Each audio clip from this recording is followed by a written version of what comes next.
It has a number of benefits. First of all, we're able to look at the expertise with individual clubs who've gone through various development stages, and they can help support the smaller clubs or the clubs who haven't gone through that stages to actually develop themselves. And also it actually increases the knowledge around the county so that county are very much aware of what's available for them and how we're actually going to move forward in the future. Everyone's got brilliant ideas, and I think having the network, it means people will share their best practices and come up with really good ideas. You know, if a club's got a good idea, we can share that with the other clubs, so actually there's probably less work that's done around because people are sort of sharing and networking with each other. For instance, the Heart Sports Partnership.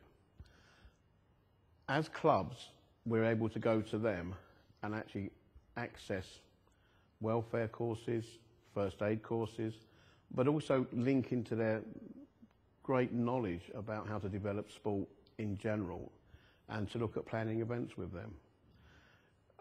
If we then look at a new one that we're bringing along, which is the North Hearts College, they are developing their sports area.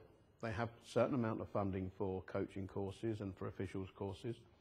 But more importantly, they're actually getting a lot of youngsters between that magic age of 16 to 23 that we're being able to go along to and develop and work with them and putting our coaches into their college and working in a true partnership to see us grow the number of athletes of that age group.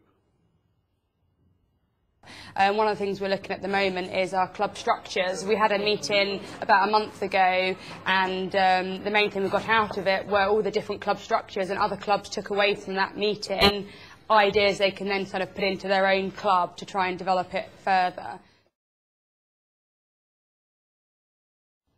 Stevenage North Hearts implemented a club induction evening a couple of years back, which now the rest of the network have taken on as a standardised practice across the McCain's Hertfordshire County Athletics Network. How has that made a difference to the athletes, the parents, the club in general? It's made an enormous difference to the club from the point of view of recruiting both athletes but also parents and helpers. We started it because coaches were spending more time explaining to parents and youngsters what we did than we were coaching sometimes, particularly after the 2012 announcement came out. So we decided that we needed to see parents with their children, if only once, to explain what we did, how we did it and what their children would get out of it, but also to speak to the parents about what we wanted from them. We do it once a month on a Thursday night. Everybody in the club knows it happens. Every coach knows that on that Thursday night they will be introduced to both parents and new athletes. Parents get a 20-minute chat basically about the sort of club they're coming to, the events their youngsters will be able to be coached at. But first of all, we talk to the parents.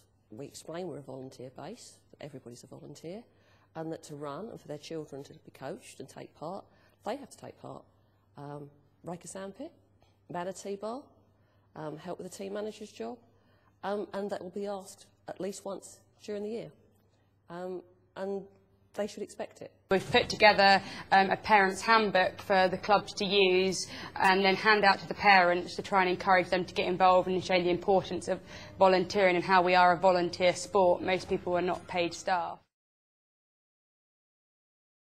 So we're here tonight at Lee Valley Athletic Centre for the first McCain Hertfordshire County Athletics Network Coach and Athlete Development Evening. Kathy Walker is the Network Coach Mentor for Hertfordshire, and Kathy's just going to tell us a little bit about how we got to Lee Valley this evening. Yes, we ran a coaching evening at one of our clubs and invited all the coaches from the county to come along and discuss what they wanted out of coach education, not as opposed to formal coaching courses, what they wanted from the network. And one of my roles and responsibilities is to ensure that the coaches know what they're doing and to arrange to make sure that we can actually progress the athletes through the long-term athlete development within the sport. So what we have initially is we have a coach that actually runs an induction session for about 10-week program, which then runs into allowing us to actually then assign them within groups to the main club training sessions themselves. From there, every region has always been very, very short of officials. And obviously with the increasing of ages within that sector, we're able to generate and target specific groups to actually increase our number of officials. In Hertfordshire, we happen to have an awful lot of field events officials, but we're short of track, we're short of starters. So we're able, to, as a group, to sit down and go and talk to the clubs individually about how we're going to develop those officials. Without volunteers, there's no way this sport could run. It's not a wealthy sport. Unfortunately, only if you're competing at the highest level is there any financial rewards. And these people give their time over and over again, in the cold, in the rain, in the wind. They're there inspiring the next generation.